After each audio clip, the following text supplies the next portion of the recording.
Čaute ľudia, vítam vás v novom videu. Dnes som išiel za Bátovce na vodnú nádrž Nepovinú. Teraz sme práve už na člne. Už sme tak v strede vodnej nádrže a ako môžete vidieť, okolo sú ľudia.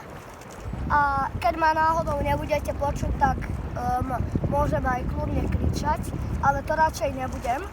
Takže dnes sa ideme plaviť proste po vode, na člne. Takže ocino je za kamerou, už pripravený natáčať a vy si môžete užiť výhľad. Trošku nezvyčajné video, ale nie je to síce o futbale, len sme sa proste rozhodli ísť na čln. Brat nechcel ísť, takže som Takže môžete vidieť práve po strihu 5-hviezdičkovú vilu. Môžete sa tam vyspať bez akýchkoľvek zvukov medveďov.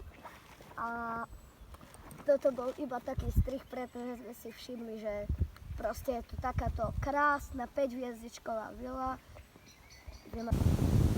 Takže ľudia, toto je iba bonus na koniec videa.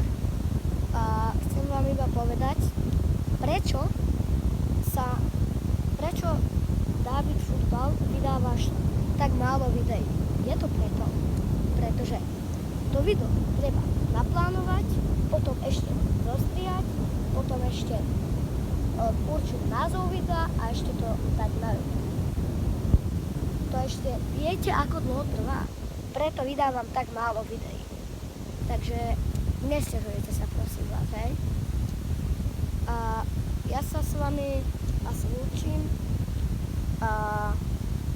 Tak asi čaute.